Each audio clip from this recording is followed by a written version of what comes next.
Muy buenas tardes, nos encontramos en una nueva edición de Una Mirada Austral. Buenas tardes, Pepe Muñoz Aspiri. Buenas tardes, Erika. Culminando otra semana agitada, con un derrumbe de todos los índices, pero lamentablemente no son solamente económicos, también son los índices culturales y me atrevería a decir los índices morales. Y de eso vamos a hablar con nuestro, digo muy querido porque lo conozco hace 20 años, invitado de hoy, que lo vas a presentar vos. Bueno, muy bien, nos encontramos con Juan Bautista Saborido, abogado y González docente. Saborido. González Saborido. Muy buenas tardes. Bienvenido, JB. Bueno, ¿qué tal? Buenas tardes. Muchas gracias, Erika y Pepe, por la invitación. Para mí, bueno, es un gustazo enorme poder participar del programa de ustedes, sobre todo hablando de este tema, que es un tema complejo, pero que tiene una relevancia extrema y que merece ser clarificado, digamos. Vamos Así a destacar es. cuál es el tema que vamos a tratar. Así es, en el día de hoy nuestra intención es poder abordar junto a vos el tema de la ley de educación sexual, tema tratado en todos los medios últimamente, en las últimas semanas, tratado con una liviandad y con una violencia que realmente merece, por lo menos desde nuestra humilde trinchera de comunicacional, poder expresar algunas ideas en torno a eso y poder aclarar un poco, sobre todo a los quienes nos escuchan y a quienes están preocupados por este tema, a quienes estamos preocupados, que trabajamos desde la educación y que pensamos en la educación de nuestras futuras generaciones, cómo se está abordando esto y de qué forma se está haciendo una suerte de maneje para sacar leyes que no, por lo menos no condicen con lo que nosotros observamos del mundo. Es interesante lo que destacás, el nivel de violencia con que se está desarrollando el debate. Estoy recordando una palabrita que estuvo muy de moda hace unos años, que la hemos olvidado, pero que me parece excelente para definir esta situación, el nivel de crispación. Inclusive, y eso es lo que te iba a preguntar, y vamos a comenzar, las declaraciones del secretario de Derechos Humanos diciendo de que los cristianos no tenían, claro, no se refiere a que cristianos, si somos los católicos apostólicos romanos, si son los cristianos evangélicos, cuáles no tenían que intervenir en esta suerte de laicismo declarado que ya supera el del gobierno de Roca, ¿no? Hemos entrado en un positivismo extremo y tardío. Bien, como vos decís, evidentemente se trata de una visión que se tiene de realidad, que mutila algo que es fundamental en el hombre, que es su apertura a lo trascendente, su visión religiosa, digamos. En todas las culturas, todas las civilizaciones tuvieron religión, sus religiones, digamos, y en base a ese ideario religioso también han construido su ética y su política y su modo de convivir.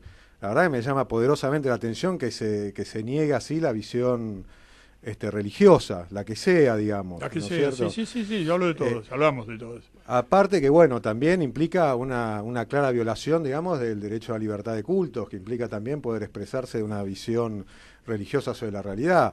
Tercero, una visión individualista extrema, digamos. Pensar que la religión es simplemente una cuestión de conciencia personal que no tiene ningún correlato al ámbito público.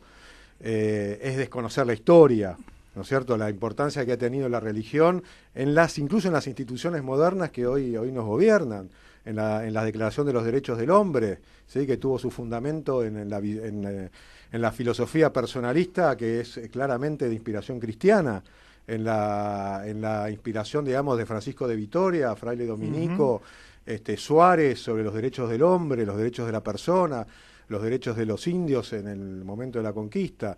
La verdad que es una ignorancia supina y sobre todo preocupa esto, ¿no es cierto?, de querer relegar cualquier pensamiento religioso como que no puede aportar nada a la sociedad.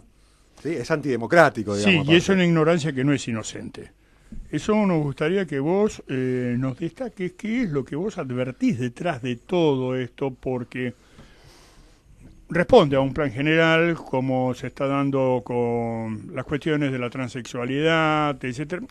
Yo lo podría concatenar también con el resultado de las relaciones de las elecciones en Brasil, también con el debate que llegó a un grado de violencia tremendo sobre el aborto, mal llevado, porque hablaba cualquiera menos los que tenían que hablar. Creo que sí que hay que plantearse un debate sobre el aborto porque es algo que existe, pero que los tienen que hacer gente capacitada, juristas como vos, bioéticos, teólogos, pero acá hablaban desde actrices hasta jugadores de fútbol, con todo respeto a sus profesiones, pero que no son incumbentes a esto, ¿no? Yo como antropólogo no hablo de energía nuclear, yo como historiador no hablo de política energética, para eso hay especialistas. Bueno, ¿Qué es lo que advertís vos detrás de todo esto? Bueno, coincido en que no sé cómo denominar, la sociedad del espectáculo, Sí, ¿no es cierto? Todo, lamentablemente, el relativismo que genera hace que cualquier opinión valga, la de una persona estudiosa o erudita o especialista en una materia, con alguien que no, sin desmerecer a un actor, o una actriz, un músico, pero que evidentemente a veces no está preparado para opinar de temas tan importantes. Pero bueno, sí, se nota esto, ¿no es cierto? Hay que atar la declaración del secretario de Derechos Humanos a Bruj con esto. Hay una intencionalidad, no solo en Argentina, sino que se ve fundamentalmente en toda la región, en Latinoamérica, ¿no es cierto?, de imponer una ideología, ¿no es cierto?, de imponer un modo de ver las cosas, un contenido, ¿no es cierto?, que vemos. Yo digo vemos porque hablo también yo soy miembro de Peronistas por la Vida, ¿no? Vemos que las agencias internacionales como la ONU, Fondo Monetario, Banco Mundial, ¿no es cierto?, financian y promueven, ¿no es cierto?, esto que se denomina ideología de género, ¿sí?, que es un modo de ver la realidad, ¿no es cierto?, donde se niega, se desvincula totalmente lo que es en el hombre su realidad biológica, sexual, del género, que es su construcción sociocultural, ¿sí? La separa radicalmente. Hago un pequeño paréntesis, digamos, hay una frase, esto está inspirado en Simone de Beauvoir, ¿no es cierto?, que ella tuvo una frase en su momento que dijo, no se nace mujer, sino que se construye, ¿no es cierto? Esto de que el sexo, ¿no es cierto?, no tiene ningún anclaje, digamos, en la realidad biológica, sino se construye socioculturalmente, en base a roles, patrones, etcétera, etcétera. Bueno, y se asimila, digamos, no hay ninguna diferencia tampoco no hay diferencia entre el varón y la mujer, ¿no es cierto? Esto, el lenguaje inclusivo, ¿no es cierto? El lenguaje inclusivo O sea, donde se flexibilizan... Todo es laxo. Todo es laxo, ¿no? Todo se diluye, ¿no es cierto? Se niega la diferencia entre el varón y la mujer, entonces el matrimonio heterosexual pierde relevancia, ¿sí? Y se asimila a otro tipo de uniones convivenciales, como las entre uniones del mismo sexo, transexuales, etcétera, etcétera. Bueno, eso debilita a una institución fundamental de una sociedad como es la familia, digamos, ¿sí? Y quiero aclarar una cosa, acá no es que defendemos la familia, más allá de la visión católica, etcétera, etcétera. Defendemos la familia porque la familia es la institución por antonomasia en donde hay reciprocidad entre los miembros de una familia. Es decir, es una familia relativamente normal, vamos a decir, ¿sí? Uno no es feliz si su hermano sufre, ¿sí? Si su hermano sufre, realmente se estrechan, digamos, los lazos de solidaridad para ayudar al que sufre. Sí, lo que se llama la familia nuclear. Exactamente. Y eso es lo que da el tránsito de la naturaleza a la cultura, la construcción de la familia, porque de lo contrario estaríamos, es una teoría también, pero que es válida, viviríamos en la horda primordial. Sí, es así, Levi Strauss lo llamaba así, la horda primordial, donde vale todo. Pero eso es lo más interesante de la familia, nuclear, que son los lazos de solidaridad, los lazos societales, lo que hace el basamento de una comunidad, de las comunidades de todas las culturas del mundo, porque la familia es un ente universal a toda la familia es entre los masái, entre los chinos, entre los mongoles, entre nosotros, entre los precolombinos, entre los esquimales. No sé si hay seres extraterrestres como será entre ellos, pero digo acá en este mundo que nos toca padecer. Bueno, impecable, porque digamos, a eso me refería, que no es solo un modo de familia, no, sino la familia. Es la familia. Es la familia en la forma en que se dio en las distintas culturas y civilizaciones. Y tiene una lógica, la familia, en esto de la solidaridad y la reciprocidad entre sus miembros, que se opone totalmente a la lógica del mercado. La lógica del mercado, ¿cuál es? La transacción, la competencia y ver al otro como una amenaza. Entonces la familia, en ese sentido, tiene una lógica disfuncional, vamos a decirle, al mercado. Por eso es que uno tiende a pensar que ¿por qué se financian o por qué se promueven estas ideologías de género que en definitiva buscan debilitar la familia, los lazos sociales y comunitarios? Bueno, porque hay un avance del mercado sobre la vida. Hay un avance del mercado sobre la vida. Si nosotros negamos la realidad biológica nuestra, no solo afecta a nuestra identidad personal, sino obviamente eso se traduce a la identidad comunitaria, pero aparte, hoy que están tan avanzados, digamos, los desarrollos biotecnológicos y la posibilidad de manipulación genética, entonces estás desvinculando la generación de la vida, ¿no es cierto?, del ámbito en el que se realiza. Y le quitas, esto es difícil quizás, le vamos a dar otra vuelta, digamos, le quitas todo límite ético a la posibilidad de la manipulación genética. Me estoy acordando de un mundo feliz y me estoy acordando justamente de las ucronías, es decir, las utopías al revés, que plantean determinadas muy buenas obras de ciencia ficción, que es la creación de una nueva generación humana en un Kitasato, sin padre ni madre, y manipulando. Y claro, es tenebroso, es macabro lo que planteas, porque es real y porque lo estamos viendo.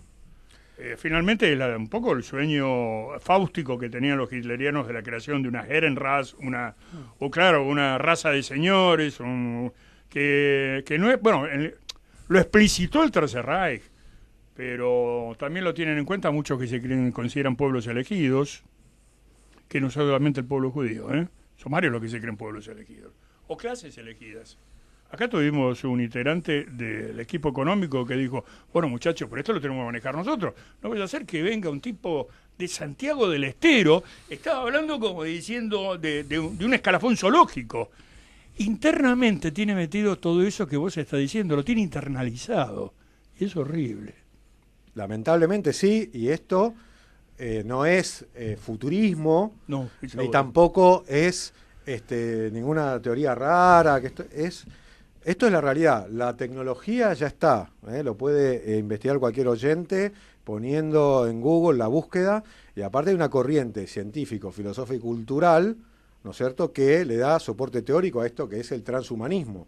¿Sí? Transhumanismo que hace poco salió en La Nación y en Clarín, digamos. ¿Cómo lo definís el transhumanismo? En pocas palabras para nosotros y para los oyentes. El transhumanismo lo que propone es que con el desarrollo tecnológico que hay, biotecnología y tecnología digital, el Homo sapiens, o sea, la especie hombre, puede ser totalmente superada. ¿Sí? Podemos crear una nueva especie, ¿no es cierto?, donde la esperanza de vida puede triplicarse, cuadriplicarse, mejorar su capacidad intelectual 2, 3, 4 veces, mejorar su capacidad física, digamos, puede realmente pero obviamente esto no se hace en las relaciones normales humanas, digamos, sino que requiere inevitablemente la manipulación genética por un lado y después la interacción, digamos, entre la tecnología digital, chips, y el hombre, digamos. Sí, crear un cyborg, una especie de exactamente entidad biológica y mecánica, ¿no? Me estoy acordando de películas, lamentablemente, pero es una realidad. Es una realidad que en Europa es mucho más palpable, mucho más visible, acá todavía no, pero bueno. Sí, pero está haciendo estragos en Europa esta ideología de género. Está haciendo estragos, está haciendo estragos. Sí, además, digamos, más allá de esto que uno sentía que era el futuro y ese futuro ya llegó, me parece lo preocupante es con lo que convivimos día a día. Digamos, por ahí me interesaría que conversáramos respecto a los contenidos que esta ley propone en el marco de lo que yo estoy observando en el ámbito, sobre todo en el ámbito educativo, en el ámbito social, donde proliferan este tipo de amenazas y de denuncias falsas, donde cualquier hombre es un posible atacante y es un posible agresor y violador, donde constantemente se arman manejos para dejar a un docente sin trabajo, y el año pasado tuvimos el caso de un docente que terminó optando por el suicidio por la manipulación que se ejerció contra él, y él constantemente diciendo que no era responsable y que no había hecho nada. Digo, y hoy justo me enteré de un caso similar. Entonces digo, en este contexto donde todo el mundo puede ser un denunciante, donde todo varón es un posible atacante y donde toda mujer, por ser mujer, ya es una víctima, digo, esta ideología de género que se quiere institucionalizar tiene implicancias muy graves en torno a las relaciones humanas. Digamos, más allá de esto que que vos analizabas, que analizaban respecto a hasta dónde la ciencia puede manipular la vida del hombre, hasta dónde se puede desfigurar completamente un orden establecido, que ni siquiera es establecido por convenciones legales, digamos, ha sido ordenado así para quienes somos cristianos por Dios, y si no para los otros que lo expliquen de otro modo, pero ha sido efectivo para el desarrollo de nuestra propia especie durante millones de años. Bueno, ¿qué contenidos trae esta ley? ¿Cómo se ha desarrollado?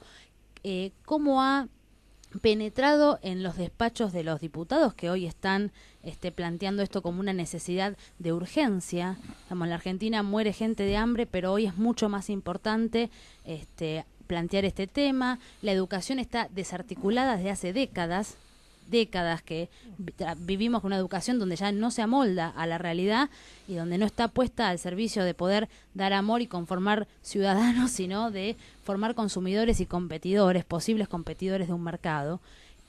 ¿Por qué esta urgencia y qué contenidos implica? Bien, bueno, muy buena la pregunta, Erika. Tiene varias, hay como que desglosarla, ¿no es cierto?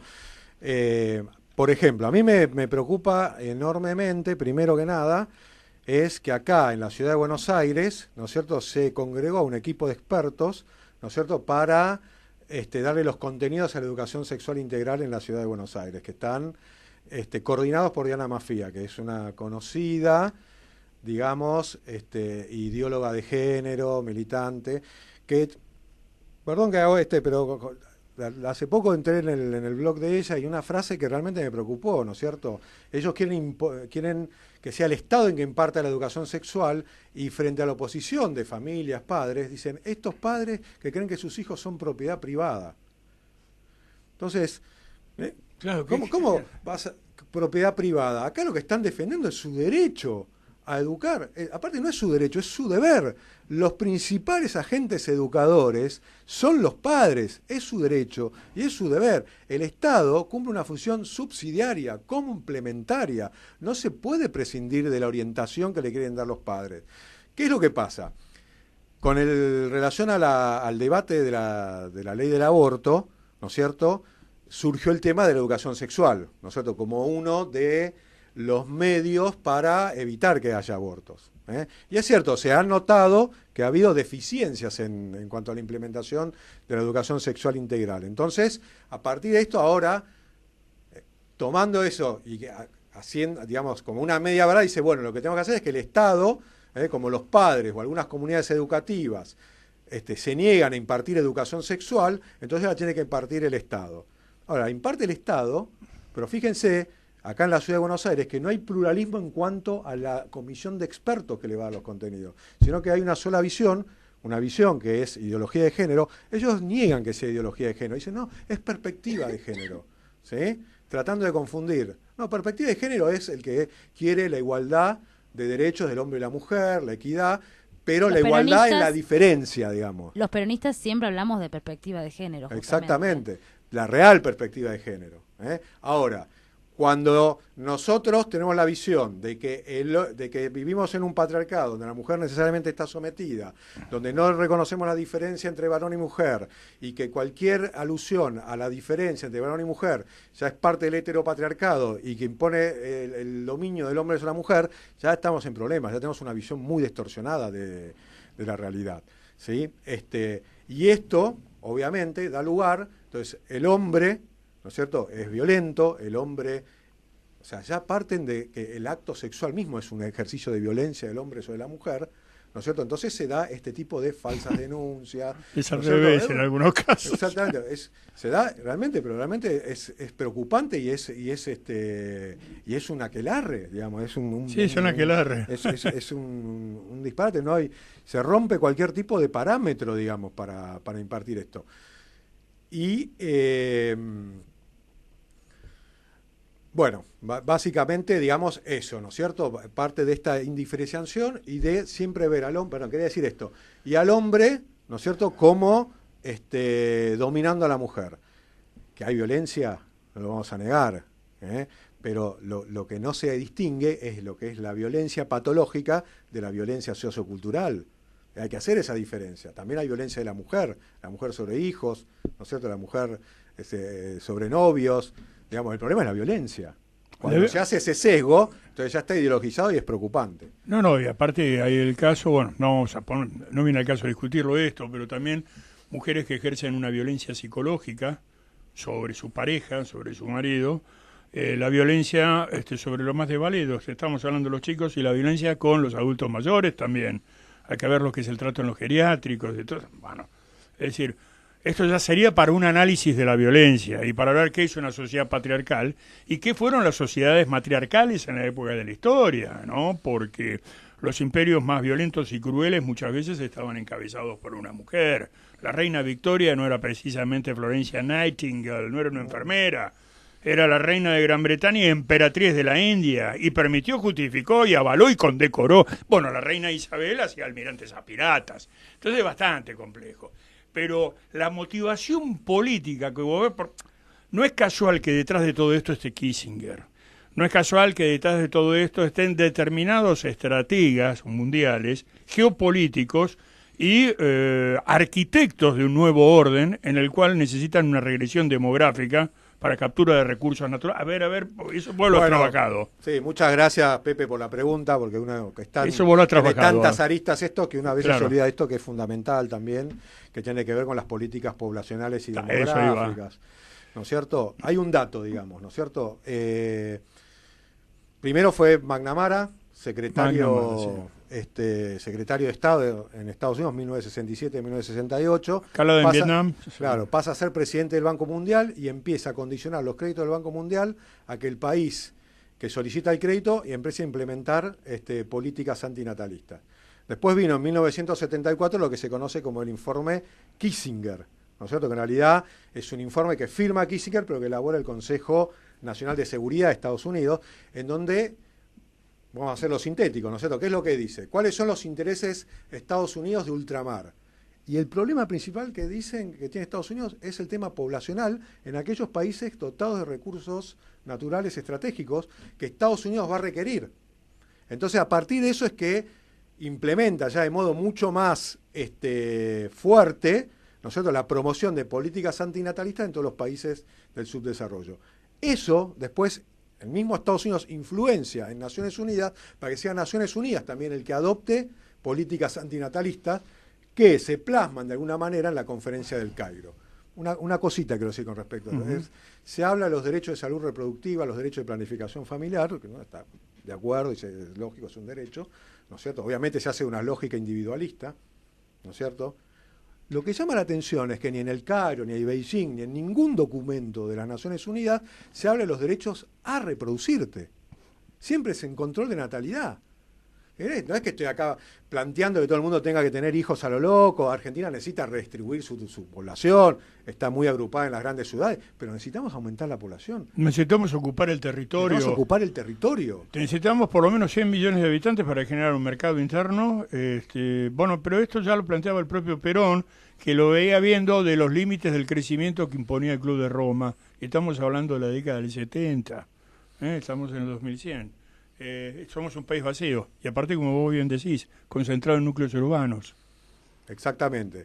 Entonces, digamos, una política de Estado debería ser un plan pero de fomentar la natalidad, claro, de crecimiento poblacional y desarrollo territorial. Es lo que está haciendo Rusia para poblar la Siberia. Exactamente. Y vamos antes un poquito de sí, pero y vos fíjate cómo cambió también la política de natalidad en China. Antes, por una cuestión de escasez de recursos, lo que pasa es que ahora China está exportando, inclusive cereales, podían tener un solo hijo, y habían como brigadas abortistas, era terrible, hay hasta novelas escritas sobre esto. Ahora ya no.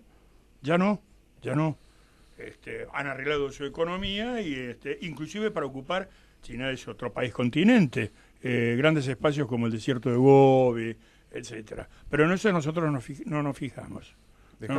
Sí, claro, perdón, te estaba dando el pie. Un dato que me resulta preocupante, digamos, como te decía, estas políticas antinatalistas comienzan a fines de la década del 60, se incrementan década del 70 y el 80. Bueno, los informes poblacionales de la CEPAL, de la Comisión para América Latina de las Naciones Unidas, muestran, ¿no es cierto?, que ya toda América Latina ha entrado en envejecimiento poblacional, en lo que se conoce como invierno demográfico. se terminó el bono demográfico. Bono demográfico es cuando se tiene una mayor cantidad de población joven que de población anciana. Esto es fundamental para la productividad de un país. Cuanto más población productiva tenés, más producís, digamos. No hay mucha vuelta con esto. ¿Qué está pasando? Se está invirtiendo la pirámide poblacional. Está habiendo cada vez más población pasiva, adultos, que población joven económicamente activa. Y eso repercute en la generación de riqueza de un país. ¿Sí? Entonces, ya no es solo Argentina, con los problemas que tiene las dimensiones. Octavo país en extensión del mundo y tiene una población de 44 millones de habitantes. ¿Sí? Sino que aparte empieza a haber problemas de productividad serio de acá a 30 años porque no va a haber suficiente población económica activa para financiar a la población pasiva. ¿Sí? Entonces, es un tema importante, es un tema estratégico. Y hablando de estrategia, digamos, por supuesto que la geografía de un país es importante, qué recursos naturales tiene, su desarrollo científico-tecnológico, su aparato militar. Hay un montón de temas que hacen a el poderío de una nación. Pero el más importante es la población, porque es el que hace a todos los demás. Sin población no tenemos nada. ¿Sí? Entonces, esto es lo que más nos preocupa, desde el punto de vista político, todo esto, ¿sí?, genera, tiene una fuerte connotación antinatalista. Si se debilita la familia, se debilita la natalidad. Y vuelvo a insistir, acá no es que uno pretende que todo el mundo, sino es promover el que quiera tener hijos, que se le facilite, el crédito para la vivienda, que se le facilite la asignación familiar, digamos, es eso. El que no quiere tener hijos es un derecho que nadie le va a negar. Ahora, yo quiero tener hijos, digamos, yo tengo 4. Me vendría bien una facilidad que quiere tener varios hijos, ¿no es cierto? Estas facilidades para poder tener una familia más numerosa y ni hablar de, yo digo, la gesta, ¿no?, de poblar nuestro territorio, sobre todo la Patagonia. Sí, es una gesta, es una nueva conquista pacífica, si vamos al caso de ocupación. Pero justamente tener una familia que se le garantice lo fundamental, que es el techo, y después la sanidad y la educación. Y no es casual que justamente en esta política regresiva, tanto en Brasil, que quieren liquidar el Ministerio de Salud Pública como el Ministerio de Ciencia y Tecnología, con las sectas evangélicas detrás. No estoy hablando de las iglesias evangélicas, estoy hablando de las sectas, ¿no? Tipo, pues tiene un mal, pare de sufrir, que es un cambalache de supersticiones, de lecturas bíblicas malentendidas, sino que ya se ha realizado en la Argentina, laicamente, sin necesidad de todo esto. Es decir, educación se ha reducido tremendamente, Secretaría de Cultura, Ministerio de Cultura pasó a ser una secretaría, pero no como era antes, Secretaría de Presidencia de la Nación, sino de Ministerio, y Ciencia y Tecnología se ha directamente descuartizado. Es decir, la Argentina no puede darse el lujo de tener satélites, eso es un absurdo. Esto me hace acordar a Nehru cuando dijo, la India es demasiado pobre como para darse el lujo de no investigar. La India es potencia nuclear en este momento en todos los aspectos. Y la India está exportando cereales, un país que venía de hambrunas. Entonces, está todo concatenado. Lo que me encanta cómo, lógicamente, vos vas armando algo que parece disperso, porque lo tiran como si fueran dados, y no. Son piezas en un tablero de ajedrez muy bien armado que lleva décadas. Sí, me quedó en el tintero, digamos, en relación a lo que decís, Pepe, que Kissinger en este informe, ¿no es cierto?, afirma que no hay política antinatalista que haya sido efectiva sin legalización del aborto. Claro. O sea, el método de control además eficaz es la legalización del aborto. Claro, o esterilizaciones masivas como hicieron en Centroamérica. Y lo hicieron en países africanos. Esterilización, ni siquiera aborto, ¿no? Esterilización masiva. Horroroso, verdaderamente, el plan. Una cosa de los mongoles, verdaderamente puedes arrasar poblaciones. Ibas a agregar, querida Erika. Me resulta sorprendente que, siendo peronistas, tomemos ese tipo de posiciones, porque la verdad es que para nosotros el único poder que podemos construir es el del pueblo. Y con un pueblo numeroso podemos llegar a crear una gesta patriótica. De otra forma no va a ser. Nos preguntamos, ¿cómo vamos a pagar la deuda a 100 años? ¿Con el territorio que no tenemos ocupado? Y se apunta a eso. Digo, eso desde la cuestión política, desde también empezar a pensar a dónde hemos llevado el terreno de discusión. Donde antes discutíamos cuestiones de soberanía, ahora estamos discutiendo cuestiones que hacen al ámbito privado. Y como nosotros sabemos, dice nuestra Constitución, las acciones privadas de los hombres quedan solo liberadas a Dios. Lo que pasa es que queremos sacar a Dios de la Constitución también, porque nos molesta un poco. Me parece que me interesaría que vos desarrollaras en esta última parte del programa qué están haciendo desde Peronistas por la Vida, qué acciones están desarrollando. Yo estuve viendo algunas cosas por las redes de algunos padres que se han empezado a organizar para empezar a tomar algunas decisiones dentro de los ámbitos escolares. La realidad también es que esto que vemos en los medios, que es un poder prestado, que es un poder que no nos pertenece, es la opinión en definitiva de las clases medias, de los sectores medios urbanos, que son los formadores de opinión, pero sabemos, como sucedió en el debate anterior, que cuando la Argentina profunda se expresa, no está de acuerdo con estas cosas. Por supuesto, para la opinión media, eso es el medievalismo, algo que ni siquiera saben de lo que están hablando porque poco conocen del pensamiento del trascendente del medioevo, pero bueno, suena lindo que las vedettes ahora nos hablen de cómo tenemos la edad oscura, que es el pensamiento iluminista liberal que está detrás de todo desde esto. Desde luego, es completamente. No se han salido de ese lugar, por eso no hay nada nuevo bajo el sol, sino que lo van llevando cada vez más. Y bueno, uno que cree en Dios tiene la esperanza, la fe y trabaja todos los días, porque a la fe hay que ayudarla, para que esto que no tiene ni pie ni cabeza, en definitiva, no sea lo que termine reinando y preponderando. Así que te quería preguntar qué acciones se han desarrollado, cómo lo piensan abordar y cómo se están organizando para esto. ¿Y quiénes se integran también? Estoy recordando compañeros muy valiosos y amigos queridos. Mariano Pinedo, uno Desde de luego, ellos. Un saludo a Mariano, que participó acá del programa. Un abrazo. Y estoy recordando también una charla que se dio en el Centro Cultural del Gran Lido, que estuvo esta mujer excepcional, que es Cinda Brandolino, donde habló justamente, sobre todo se enfocó, no tanto en Kissinger, sino en Churchill, que fue bastante interesante. Le digo, pero doctora, discúlpeme, ¿está comprobado y documentado una famosa, no dejen que la Argentina se desarrolle porque va a ir toda Inglaterra? Que lo que sí está comprobado es cuando dijo, después de la caída de Perón, para mí la mayor satisfacción que tuvo el Imperio Británico después de la Segunda Guerra Mundial. Y vamos a perseguirlo aún después de muerto, y lo siguen haciendo. Pero con respecto a no dejen todo esto, me dijo, sí, está comprobado y dio toda la documentación.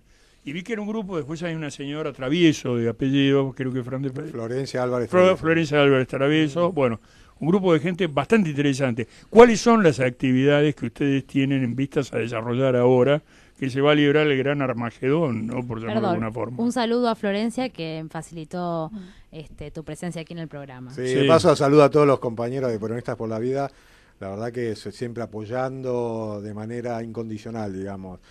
Bueno, vamos a la respuesta. Claro, por favor. Peronistas por la Vida surge frente al debate por algo que no había ninguna voz, ¿no es cierto?, que exprese la visión, lo que nosotros entendemos, la visión del peronismo sobre el tema poblacional y la relación con el aborto y los controles de natalidad, digamos. Entonces, sacamos un documento, ¿no es cierto?, y ahora vemos que la batalla continúa de alguna manera, batalla política estoy hablando, ¿no? Sí. La batalla de ideas, la batalla continúa, ¿no es cierto?, porque vemos que también la ideología de género, la pretendida reforma de la Ley de Educación Sexual Integral, tiene estas connotaciones antinatalistas, de debilitamiento de la familia, etc.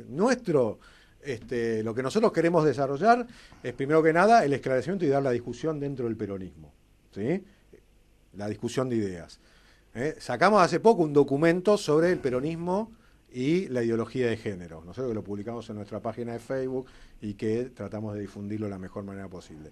Y lo que nos parece que ahora estamos empezando a hacer es que es fundamental el esclarecimiento y trabajar con los padres, trabajar con la familia, trabajar con la comunidad educativa, ¿sí? Porque, como les decía hace un rato, es el derecho y el deber de los padres fundamentales, el fundamento, digamos, de la educación y de la educación sexual también, ¿sí? Entonces, frente a la visión que tiene, digamos, el gobierno de la ciudad, de tener un comité de expertos, los cuales arman material, kits educativos, y le bajan línea a la familia, trabajar sobre la familia, que tomen conciencia de la importancia que tiene este tema, porque hay que decir la verdad, hay muchas familias, ¿no es cierto?, que este tema no lo ven como crucial, no lo ven como importante. Sí, como prioritario. Como prioritario, ¿no es cierto? Digamos, detrás de esto siempre caemos en muchos otros problemas, que es un poco que el ejercicio de la paternidad está vacante en muchos casos, ¿no es cierto? Que no se ejerce como corresponde. Entonces, trabajar sobre esas ideas, Trabajar sobre, nos parece fundamental trabajar sobre la comunidad educativa, ¿sí? Viajar al interior del país, dar charlas, ¿no es cierto? Y difundir las ideas. Eso es fundamental, la concientización de los padres. En eso es lo que estamos trabajando.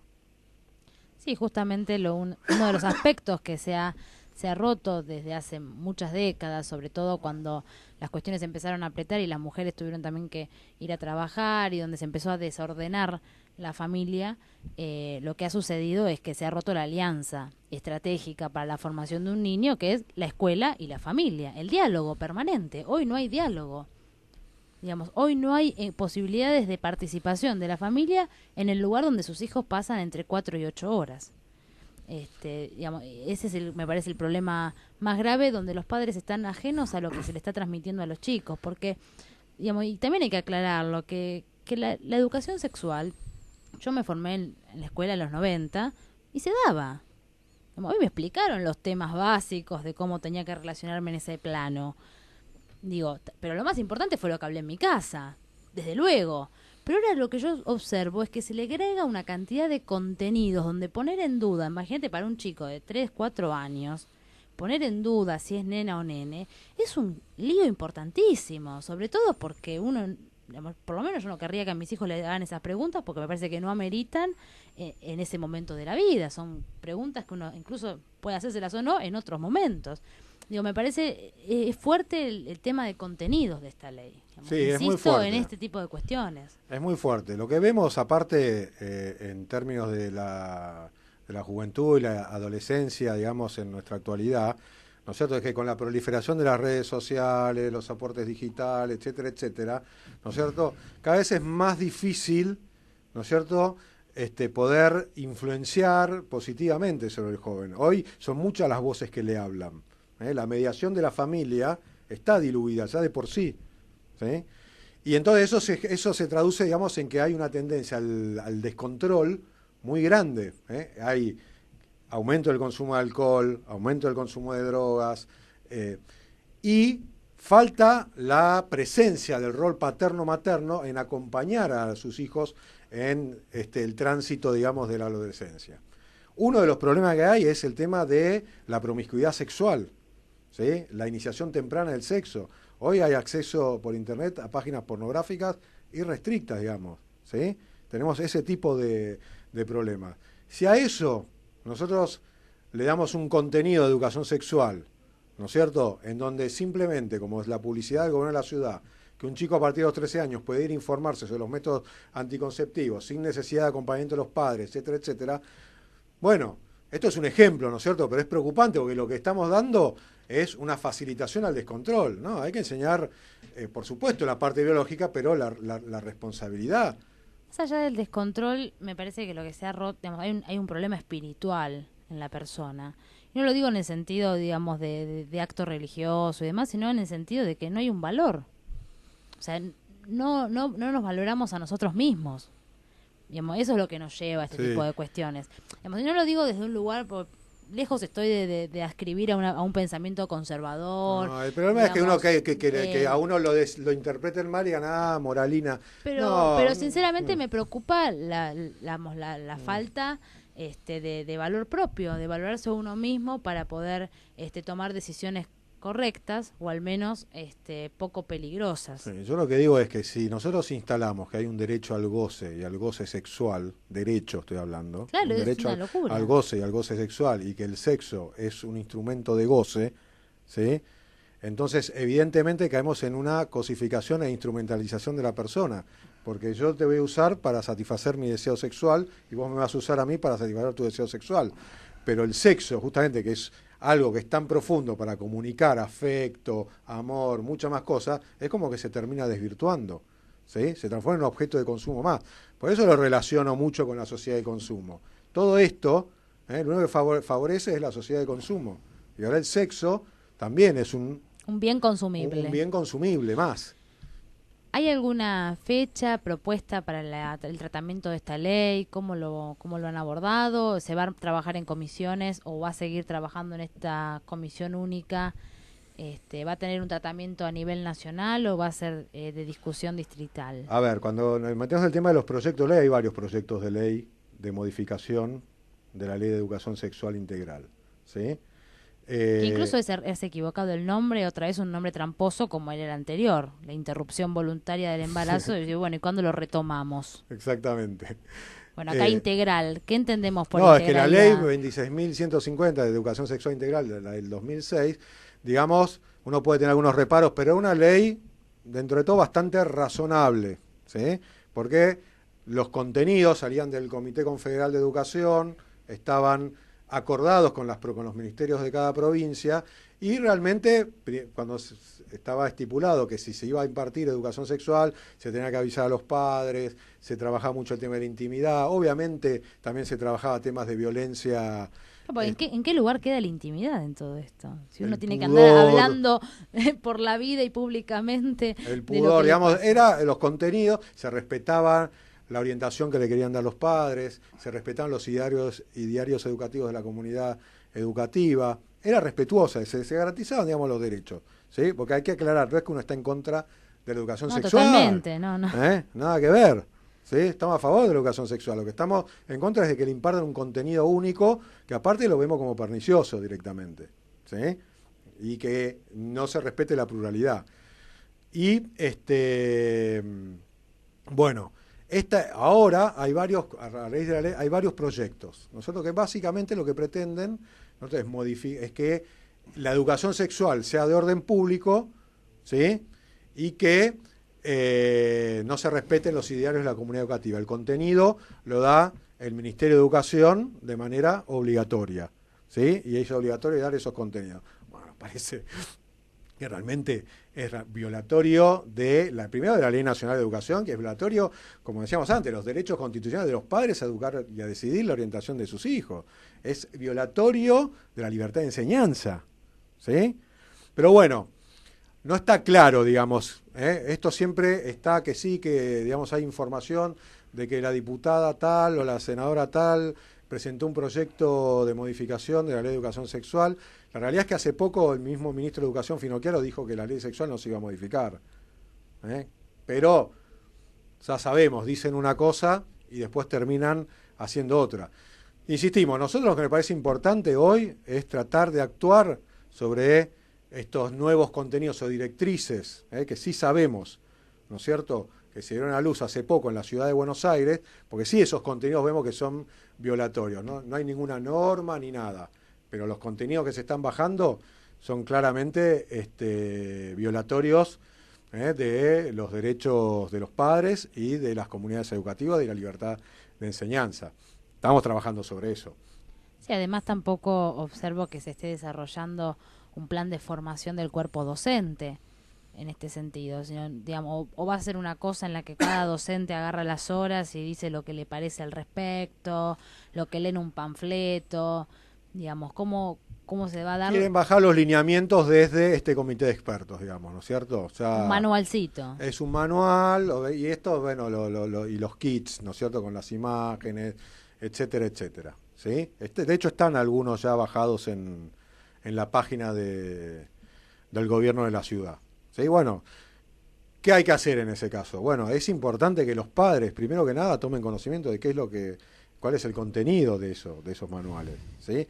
Y segundo, los que no estén de acuerdo tienen que expresarse y tienen que hacerse oír, ¿sí? Nosotros, obviamente que acá hay una dimensión jurídica, pero no es tanto la dimensión jurídica, lo importante es tomar conciencia política, que están impartiendo unos contenidos que afectan, primero que nada, la identidad del niño, niña, adolescente, afectan los vínculos, puede afectar los vínculos familiares y termina afectando a todo. La cuestión es política, digamos, no es moral, o moral en el sentido profundo de la palabra. Sí, igual, no permitirle a un chico que viva en la edad que le corresponde, digamos, y en consecuencia la edad que tiene, es un problema gravísimo, digamos, para las futuras generaciones. Lo peor que hay es robarle la infancia a un niño. Claro. ¿Sí? Yo digo, tengo 4 hijos, ¿sí? Tengo una hija de 12 años que todavía es niña, digamos. ¿Qué van a empezar? ¿Quién va a decidir qué le va a impartir y qué contenido? Eso lo tenemos que decidir, en todo caso, de común acuerdo con el colegio, ¿sí? Sí, pero primero tu mujer y vos. Pero primero, exactamente. Tu mujer y vos. Y después, bueno, se habla con las autoridades del colegio, desde Después luego. se habla con las autoridades del colegio, digamos, es lo que nosotros hacemos. ¿Cuándo van a hablar? ¿Cómo lo van a abordar? Tiene que estar coordinado. Tiene que haber complementariedad. Lo que dije, digamos, el rol de la escuela, sea pública, sea privada, es complementario al rol de la familia. Pero la familia tiene que asumir su rol. Si la familia no asume su rol, estamos en problemas. O sea, ahí hay un vacío, ¿no es cierto?, que da pie a este tipo de movidas, de maniobras. La familia tiene que asumir su rol. La familia es fundamental para la Argentina. Yo siempre digo lo mismo. La madre, la familia cumple un rol fundamental, pero para el Estado, digamos, para la nación, ¿sí? Para educando a sus hijos, conteniéndolos, alimentándolos, es fundamental, pero tienen que asumir su rol. Sí, bueno, justamente, es tan importante el rol que tiene la mujer que nos han metido en este tipo de oleadas y de discusiones que poco hacen al rol que tenemos con la Argentina las mujeres. Digamos, nos han puesto en una discusión que es completamente tramposa y que lo único que hace es esconder una violencia absoluta, encubrir una violencia ejercida, y en definitiva lo que terminamos haciendo es perdiendo el horizonte del rol que tenemos en la posibilidad de construir una comunidad. Bueno, la principal batalla que hemos perdido es la batalla del corazón. Es masculinizado a la mujer cuando Totalmente. yo veo encuentros, obviamente no estoy generalizando y no hablo de la mayoría, pero determinados encuentros de mujeres, pero actitudes de barra brava. A mí, mira que yo las veía, mira, disculpame, viste, chicas, mujeres, señoras, mira, como decimos, que la miraba por televisión y digo, menos mal que no me las cruzo por la calle, pues salgo corriendo. Daban miedo. Cuidado que eso también... Esto empieza en Europa con Femen, que se dedicaban a ponerse en pelotas en la Catedral de Notre Dame, una cosa por el estilo. Lo quisieron hacer en San Basilio, hace 3 años que están en Siberia. Porque con Putin no se jode, y con los rusos tampoco, y mucho menos con la profunda religiosidad del pueblo ruso, que no es Putin, no, es Dostoyevsky, basta leerlo, o de Europa Oriental. Europa Oriental en este momento es verdaderamente un escudo, un baluarte, ante todo este avance que se da en Europa. Yo estuve el año pasado en Europa y tuve oportunidad de verlo, sobre todo en España, no tanto en Italia ni en otros lados, pero en la información que nos llega. En cambio, en Hungría, en Polonia, mismo en Croacia, que lo dirige una mujer, que está presidida por una mujer bellísima por otra parte, pero ahí no se embroma. Y esa es una mujer que tiene, siendo tremendamente femenina, sin necesidad de masculinizar el discurso ni todo esto. Croacia es católica, Croacia es esto, no el matrimonio homosexual, que lo llaman acá matrimonio igualitario, porque inclusive, bueno, eso lo podrías desarrollar vos también como abogado, que es necesario para que haya una cierta paridad de derechos en una pareja homosexual que tengan que ser matrimonio. Yo entiendo, por ejemplo, que una persona que ha convivido 30 años con otra del mismo sexo, cuando muere la otra no recibe ningún bien. Eso le pasó justamente al compañero de Eduardo Vergara Leumann, y lo heredaron los sobrinos, que al gordo lo odiaban, decían viejo puta, viejo trolo, aquello, y se quedaron con todo eso. Yo creo que el hombre que estuvo 30 años acompañándolo, que le limpiaba los calzones, que actuaba verdaderamente como una pareja, bueno, pero tiene derecho a todo eso. Fue su compañero, el que le administraba medicinas y todo eso. Pero ¿es necesario para eso que exista un matrimonio igualitario o hay una compensación de igualdad de ley? No, no es necesario. Te pregunto por... Hoy está equiparado lo que es la unión convivencial. A eso voy, porque nos confunden justamente. Con el matrimonio, digamos, en cuanto al aspecto jurídico, digamos, hay temas que son, obviamente, que son atendibles, digamos. Si hay una pareja, sea de mismo sexo o distinto, que no están casados, no tienen...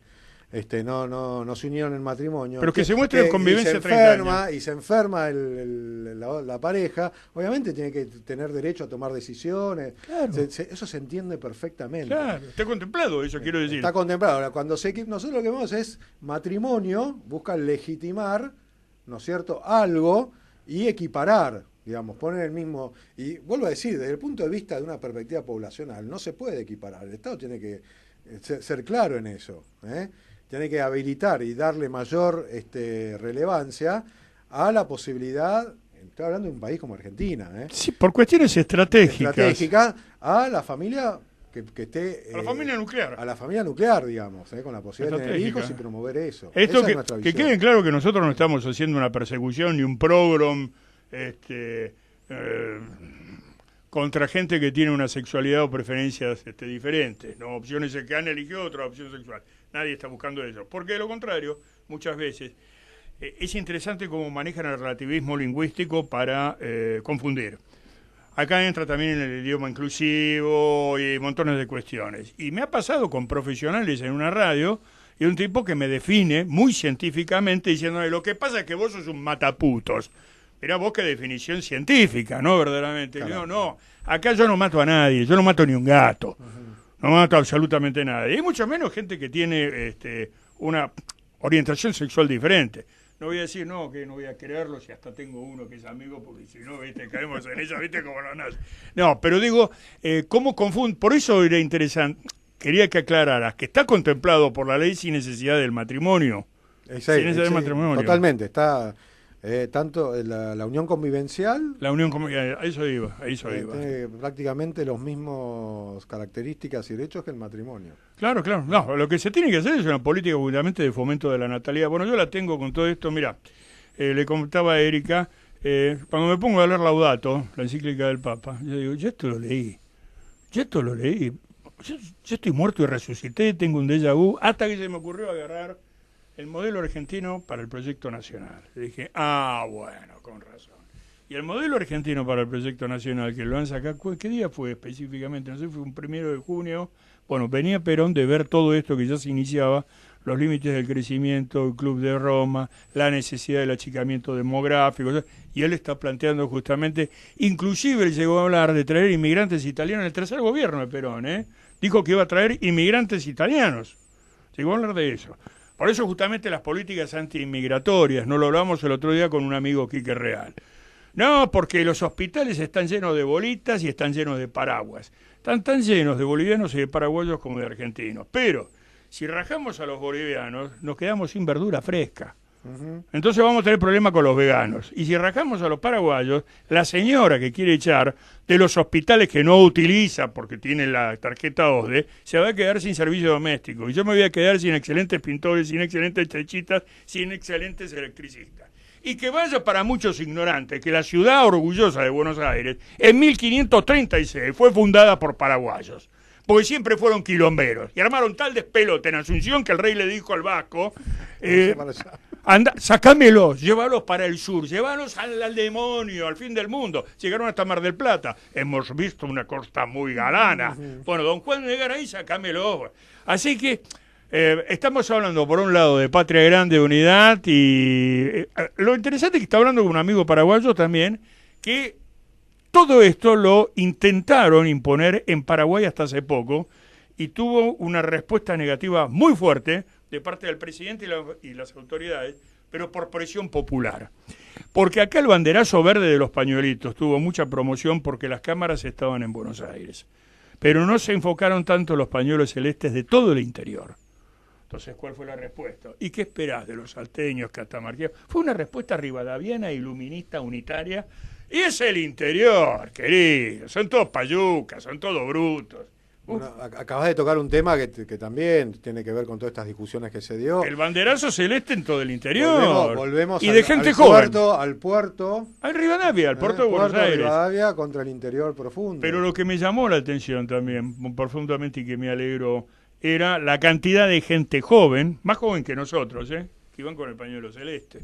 Y diciendo, no, yo quiero ser mamá. Y otro tipo decía, yo quiero ser papá, no veo que vean. Pero nuevamente esa concepción rivadaviana, portuaria, no porteña, yo soy porteño, pero no soy portuario, iluminista, liberal, de achicamiento, que en el fondo es, a Buenos Aires lo que le conviene es replegarse sobre sí mismo, y al resto. Disculpe, me toca dar siempre las malas noticias. Estamos llegando. Ella la Matarife, la que baja la guillotina, ¿viste? Menos mal, pues si no es por ella, esto sería un batuque. Bueno, la verdad que te queremos agradecer la participación en este programa. Bueno, quedan temas por continuar desarrollando y esperemos que los argentinos sigamos. Y que nos tengas informado de las actividades de Peronistas Pro Vida, porque nosotros las difundimos desde acá. Sí, yo participo también del grupo y esperemos que los argentinos sigamos dando la batalla por ser, que es lo más importante. Bueno, muchas gracias y bueno, a vos, hasta siempre. Buenas tardes.